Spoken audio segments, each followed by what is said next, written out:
আসসালামু আলাইকুম। আমি কিন্তু এক মাস রেস্টুরেন্টে কাম করছি আর আমার এক মাসের টাকা আর আমার ব্যাংকে কিন্তু ঢুকে গেছে কালকে রাতে। আর এখন আমি যাচ্ছি হচ্ছে সেই টাকাটা তোলার জন্য। আমি দেখাই আপনাদেরকে, এটা হচ্ছে আমার ব্যাংক কার্ড, ক্যাশ কার্ড লেখা আছে দেখেন। তো এই ব্যাংক কার্ডটা নিয়ে আমি এখন যাওয়ার পর জাস্ট এটা থেকে টাকাটা তুলবো। টাকাটা তুলে আমি আপনাদেরকে দেখাবো এক মাসে আমি কত টাকা ইনকাম করলাম জাপানে। আর আমি কিন্তু স্টুডেন্ট, ভিডিওটা দেখলে আপনি ধারণা হয়ে যাবে জাপানে মানুষ এক মাসে কত টাকা ইনকাম করে। চলেন যাই। তো আমরা কিন্তু অবশেষে চলে এসেছি সেই কনভিনিয়েন্স স্টোরের সামনে, যেটা আমার পিছনে আপনারা দেখতে পারতেছেন। তো এই কনভিনিয়েন্স স্টোরের ভিতরে ঢুকেই কিন্তু এখন আমি আমার টাকাগুলো উঠাবো। তো চলেন দোকানের ভিতরে যাওয়া যাক, সেখানে এটিএম বুথ আছে, সেই এটিএম বুথ থেকে আমি আমার টাকাটা তুলবো। চলেন যাওয়া যাক। তারপর আমি কনভিনিয়েন্স স্টোরের ভিতরে ঢুকে যাই, আর সেখানে ছিল এটিএম মেশিন। আর এই এটিএম মেশিন থেকেই আমি এখন টাকাটা তুলতেছি। তো দেখতে থাকেন আপনারা আমি কিভাবে টাকাটা তুলে নিলাম। তো অবশেষে কিন্তু আমি টাকাগুলো উঠাই নিয়ে আসছি। আর রাস্তায় আমার বৃষ্টিতে ধরছিল, যার জন্য রাস্তার মধ্যে কিন্তু কোনো রকম ভিডিও করতে পারি নাই। তো এখন টাকাগুলো আমি দেখাচ্ছি আপনাদেরকে যে আমার এক মাসে আসলে রেস্টুরেন্টে কাজ করে আমি কত টাকা পেলাম। এখানে আমার সমস্ত টাকাগুলো আছে, যে টাকাগুলো আমি এক মাস কাজ করে ইনকাম করেছি, এগুলো আমি মাত্র উঠাই নিয়ে আসলাম। আসলে এক মাসে যত কষ্ট, এই টাকাগুলো দেখার পর আসলে আর কষ্টগুলো কিন্তু কষ্ট থাকে না। আর এই টাকাগুলো আমার আজকে ওঠানোর পেছনে কিন্তু একটা কারণ আছে। সেই কারণটা হলো আমার বাসা ভাড়া দিতে হবে, যার জন্য আসলে এই টাকাগুলো না উঠালেই নয়। তো আমার 10 তারিখে আমি বেতন পাই, কিন্তু 10 তারিখে আসলে এবার জাপানে যখন ব্যাংক বন্ধ থাকে, সেটা যদি আপনার বেতনের টাইমে হয় তাহলে সেই টাইমে কিন্তু আপনি বেতনটা আপনার ব্যাংক অ্যাকাউন্টে ঢুকবে না।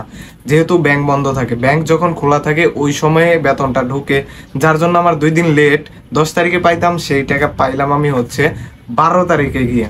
তো এখানে কত টাকা আছে আর কত টাকা আমি বাসা ভাড়া দেবো সেটা আমি আপনাদেরকে দেখাই। আমি কিন্তু এটা এখানে টাকাটা ঢুকছে আমার একটা কাজের, সেটা হচ্ছে আমি রেস্টুরেন্টে কাজ করছিলাম। আর আমি যেহেতু রেস্টুরেন্টের নতুন, তার জন্য আমাকে ওরকম কাজ দেয় না। মানে জাপানে একটা সিস্টেম আছে, নতুন অবস্থায় কাউকেই যে আমাদের যে পারমিশন 28 ঘন্টা, এই 28 ঘন্টা দেয় না। যার জন্য আমি কিন্তু 28 ঘন্টা করে কাজ করতে পারি না, যার জন্য আমার ইনকামটা খুবই কম। অন্যদের কিন্তু এর চাইতে অনেক বেশি ইনকাম হয়, সেটাও আমি আপনাদেরকে বলে দেবো অন্যরা এক মাসে কত টাকা ইনকাম করে। তো চলেন আমি টাকাটা একটু দেখে আপনাদেরকে। এই টাকাটা যদি আপনারা একটু লক্ষ্য বা ভালো করে দেখবেন, এটা হচ্ছে 10,000 টাকার একটা নোট। এটা সেম দুইটা নোট, তাহলে কত হলো 20,000 টাকা। এখানে আরেকটা নোট আছে তিনটা, তাহলে হচ্ছে 30,000 টাকা। এখানে আরেকটা নোট আছে, সেটা হচ্ছে 10,000 টাকা, সেটা হচ্ছে 40,000 টাকা। আর জাপানের টাকার সাথে কিন্তু বাংলাদেশের টাকা মিলে না, জাপানের টাকার মান কম। যা এখানে 40,000 টাকা বাংলা টাকায় 35,000 টাকার মতো হতে পারে, আমার আইডিয়া নাই। 30 থেকে 34 মধ্যে হবে বাংলাদেশি টাকায়। আর জাপানে এটা 40,000 টাকা। আর হচ্ছে এখানে আছে আপনার কত 1,000 টাকার দুইটা নোট আছে, দেখেন বিশ্বাস তো করবেন না, এটা দেখেন 1,000 টাকার নোট। তাহলে 1,000 টাকার দুইটা নোট আর হচ্ছে 40,000, এই হচ্ছে 42,000 টাকা। আর আমার এক মাসের ইনকাম ছিল কিন্তু 50,000 টাকা রেস্টুরেন্টে, যেহেতু এটা প্রথম অবস্থায়। আর এখানে কিন্তু আমার সমস্ত টাকা আছে, যেটা আমি আপনাদেরকে সম্পূর্ণটা দেখাই দিলাম। আর এখান থেকে আমার বাসা ভাড়া দিতে হবে 35,000 টাকা। এটাই হচ্ছে জাপানে স্টুডেন্ট লাইফ। আর আমি এক মাসে কত টাকা ইনকাম হলো সেটাও বলে দিলাম।